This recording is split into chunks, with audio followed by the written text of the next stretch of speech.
నమస్తే welcome to Charminar news నేను మీ ఆదిత్య ముందుగా బులెటిన్ హెడ్లైన్స్ అభిమాని చెంప చెల్లుమనిపించిన బంగ్లాదేశ్ క్రికెట్ కెప్టెన్ అల్ హసన్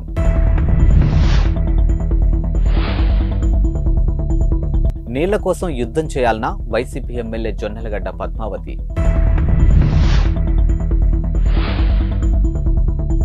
తెలంగాణ లోక్సభ నియోజకవర్గాలకు బీజేపీ ఇన్ఛార్జీల నియామకం జాబితా తన అభిమానిని చెంప చెల్లుమనిపించిన Bangladesh cricket captain Shakib Ali Hasan video social మీడియాలో వైరల్ అవుతోంది. ఈ దేశ పార్లమెంటు ఎన్నికల్లో పోటీ చేసినటువంటి షకీబ్ 1.5 లక్ష ఓట్ల మెజారిటీతో ఘన విజయం సాధించారు. కాగా ఎన్నికల ఫలితాలు వెలువడడానికి కొన్ని గంటల ముందు ఈ వీడియో వెలుగులోకి వచ్చింది. ఎన్నికల పోలింగ్ రోజున ఈ ఘటన జరిగినట్లు తెలిసింది. ఇక పోలింగ్ బూత్ లో ఓటు వేస్తున్నటువంటి షకీబ్ అభిమానులు చుట్టుముట్టారు. ఓ అభిమాని ఆయన్ను వెనక నుంచి పట్టుకునే ప్రయత్నం చేశాడు. ఇక దీంతో సదరు అభిమాని చెంపను షకీబ్ చెల్లుమనిపించాడు. ప్రధాని షేక్ హసీన్ నేతృత్వంలో అధికార అవామీ లీగ్ పార్టీ తరపున షకీబ్ పోటీ చేశారు. ఆంధ్రప్రదేశ్ ముఖ్యమంత్రి జగన్పై సొంత పార్టీ ఎమ్మెల్యేలు విమర్శలు గుప్పించారు. ఇక వైసీపీ లీడర్ సింగనమల ఎమ్మెల్యే జొన్నలగడ్డ పద్మావతి సోమవారం సోషల్ మీడియాలో ఓ వీడియో రిలీజ్ చేశారు. అందులో సొంత ప్రభుత్వంపై పలు ఆరోపణలు చేశారు. ఇక సింగనమల నియోజకవర్గం అభివృద్ధికి సీఎం జగన్ సహకరించడం లేదని, ఎస్సీ నియోజకవర్గం అని చిన్నచూపు చూస్తున్నారని మండిపడ్డారు. ఇక మంత్రి పెద్దిరెడ్డి రామచంద్రారెడ్డి చెప్పినట్లే సీఎం నడుచుకుంటున్నారని ఆరోపించారు. తనను నమ్మి ఎమ్మెల్యేగా గెలిపించిన ప్రజలకు ఏమీ చేయలేకపోయానని ఆవేదన వ్యక్తం చేశారు. ఇక నియోజకవర్గం ప్రజలకు ఆమె క్షమాపణలు తెలిపారు. తెలంగాణలో అసెంబ్లీ ఎన్నికలు అయిపోయాయి. ఇప్పుడు అందరి దృష్టి పార్లమెంటు ఎన్నికలపై ఉంది. అన్ని ప్రధాన రాజకీయ పార్టీలు లోక్సభ ఎన్నికలకు సమాయత్తమవుతూ ఉన్నాయి. ఈ క్రమంలో రాష్ట్రంలోని 17 లోక్సభ నియోజకవర్గాలకు బీజేపీ రాష్ట్ర నాయకత్వం ఇన్ఛార్జ్ను ప్రకటించింది.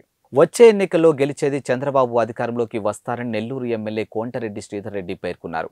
ఒక చేత్తో 10 రూపాయలు ఇచ్చి మరో చేత్తో 100 రూపాయలు లాగేస్తున్నట్టుగా వైసీపీ పాలన ఉందని విమర్శించారు. నెల్లూరులో నిర్వహించినటువంటి మీడియా సమావేశంలో ఆయన మాట్లాడుతూ వచ్చే ఎన్నికల్లో వైసీపీ గెలిచి మళ్లీ అధికారంలోకి వస్తే వ్యాపారులు బతికే పరిస్థితి ఉండదని అన్నారు. ఇక ఏపీలో కరెంటు షాకులు కొట్టాలంటే కరెంటును పట్టుకోవాల్సిన పని లేదని, జగనన్న కరెంటు బిల్లును పట్టుకుంటే చాలని ఎద్దేవా చేశారు. అమెరికా వ్యాపారవేత్త Tesla chief Elon Musk drugs తీసుకుంటారంటూ మరోమారు ఆరోపణలు వెల్లువెత్తాయి. ఇక అమెరికాలోని ప్రముఖ పత్రిక వాల్ స్ట్రీట్ జర్నల్ ఈ మేరకు కథనాన్ని ప్రచురించింది. ఇక మాస్క్ తీరుపై టెస్లా, స్పేస్ ఎక్స్ కంపెనీలు బోర్డు సభ్యులు ఆందోళన వ్యక్తం చేస్తున్నారని పేర్కొంది. వాల్ స్ట్రీట్ జర్నల్ కథనంతో పాటు తన జవాబును మాస్క్ తాజాగా ట్వీట్ చేశారు. తన స్నేహితుడు రోగన్తో కలిసి గతంలో ఒకసారి డ్రగ్స్ సేవించిన విషయం నిజమేనని చెప్పారు. అయితే ఆ తర్వాత తాను డ్రగ్స్ తీసుకోలేదని వివరించారు. నాసా అభ్యర్థనతో టెస్లా ఆఫీసులో డ్రగ్స్ రహిత నిర్వహిస్తామని హామీ ఇచ్చినట్లు తెలిపారు. ఇక నాసా అభ్యర్థన మేరకు గత 3 ఏళ్లుగా తాను వైద్య పరీక్షలు చేయించుకున్నట్లు తెలిపారు. అయితే ఈ 3 ఏళ్లలో తన శరీరంలో డ్రగ్స్ కానీ మద్యం ఆనవాళ్లు కానీ గుర్తించలేదని మాస్క్ పేర్కొన్నారు. బీటీఎస్గా చిరపరిచితమైనటువంటి కొరియన్ పాప్ బ్యాండ్ స్టార్లంటే ఆ అమ్మాయిలకు పిచ్చి. ఇక వాళ్ళంటే పడిచేస్తారు. ఆ వెర్రి అభిమానం వాళ్ళకు ఇంటి నుంచి పారిపోయేలా చేసింది. ఆ స్టార్లను కలిసేందుకు దక్షిణ కొరియాకు వెళ్లిపోవాలని తమిళనాడుకు చెందినటువంటి ఈ 3 అమ్మాయిలు చివరికి చెప్పపెట్టకుండా ఇంటి నుంచి పారిపోయారు. అయితే మధ్యలోనే మనసు మార్చుకొని పోలీసుల సహాయంతో తిరిగి ఇంటికి సురక్షితంగానూ చేరుకున్నారు. ఈ రోడ్డు సమీపంలోని ఓ గ్రామంలో ప్రభుత్వ స్కూల్లో 8వ తరగతి చదువుతున్నటువంటి ఈ బాలికల వయసు 13 ఏళ్లు మాత్రమే.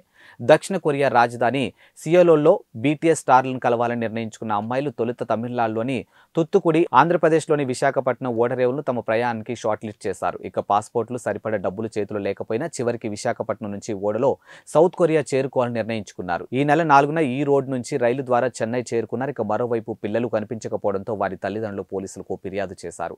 వెంటనే రంగంలోకి దిగిన పోలీసులు గాలింపులు మొదలుపెట్టారు. ప్రధాని మోదీపై మాల్దీవుల మంత్రులు చేసిన వ్యాఖ్యలపై పెద్ద ఎత్తున దుమారం రేగుతుంది. ఇక తాజాగా ఇండియాలో మాల్దీవుల హై కమిషనర్ ఇబ్రహీం షహీబ్కు భారత విదేశాంగ మంత్రిత్వ శాఖ సమన్లు జారీ చేసింది. ఇక దీంతో ఢిల్లీలోని విదేశ వ్యవహారాల మంత్రిత్వ శాఖ సౌత్ బ్లాక్కు ఆయనకు వెళ్లొచ్చినట్లు సమాచారం. ఇక ప్రధాని మోదీ ఇటీవలే లక్షద్వీప్ను పర్యాటక ధామంగా మారుద్దామని ఆయన సోషల్ మీడియా వేదికగా పిలుపునిచ్చారు. ఇక దీనిపై మాల్దీవుల మంత్రులు వ్యంగ్యంగా స్పందించారు. మోదీని ఇజ్రాయెల్తో తోలుబొమ్మగా ఒక మంత్రి వ్యాఖ్యానించగా మరో 2 భారత్ను కించపరిచే వ్యాఖ్యలు చేశారు. ఈ వ్యాఖ్యలపై భారత్లో తీవ్ర వ్యతిరేకత ఎదురైంది. ఈ క్రమంలో ఆ 3 మంత్రులు అక్కడి ప్రభుత్వం పదవుల నుంచి తప్పించింది. మరోపక్క ఇదే విషయంపై భారత విదేశాంగ శాఖ దేశ హై కమిషనర్కు సమన్లు జారీ చేసింది. విజయవాడ కార్పొరేటర్ ఎంపీ కేశినేని నాని కూతురు కేశినేని శ్వేత తన పదవికి రాజీనామా చేశారు. ఇక వ్యక్తిగత కారణాలతో రాజీనామా చేస్తున్నట్లు ఆమె పేర్కొన్నారు. ఈ మేరకు సోమవారం ఉదయం విజయవాడ కార్పొరేషన్కు వెళ్లిన శ్వేత అక్కడ మేయర్ రాయన భాగ్యలక్ష్మిని కలిసి తన రాజీనామా లేఖను సమర్పించారు. ఇక అంతకుముందు విజయవాడ ఎమ్మెల్యే గద్దె రామ్మోహన్ రావును ఇంటికి వెళ్లి ఆయనతో శ్వేత భేటీ అయ్యారు. ఎమ్మెల్యే నివాసం వద్ద మీడియాతో మాట్లాడుతూ వ్యక్తిగత కారణాల వల్లే రాజీనామా చేస్తున్నట్లు తెలిపారు. ఇక ముందుగా ఈ నిర్ణయాన్ని ఎమ్మెల్యే గద్దె రామ్మోహన్ కు తెలియజేసినట్లు ఉద్దేశంతో కలిశానని చెప్పారు. ఇక గద్దె రామ్మోహన్ తమకు ఫ్యామిలీ ఫ్రెండ్ అని తెలిపారు. అయోధ్యలో రాముడి విగ్రహ ప్రాణ ప్రతిష్ఠ నేపథ్యంలో బనారస్ చీరలకు డిమాండ్ పెరిగింది. అది కూడా రామ మందిర థీమ్ ప్రత్యేకంగా డిజైన్ చేసి ఇవ్వాలంటూ మహిళలు ఆర్డర్లు పెడుతూ ఉన్నారు. జనవరి 22న అయోధ్యలో రాముడి విగ్రహ ప్రాణ ప్రతిష్ఠ జరుగున్న విషయం తెలిసిందే. ఆ రోజు దేశవ్యాప్తంగా ఆలయాల్లో ప్రత్యేక పూజలు నిర్వహిస్తామని అన్నారు. ఈ పూజలకు హాజరయ్యేందుకు ప్రత్యేకంగా రామ మందిరం థీమ్తో వేసినటువంటి చీరలు ధరించాలని మహిళలు భావిస్తూ ఉన్నారు.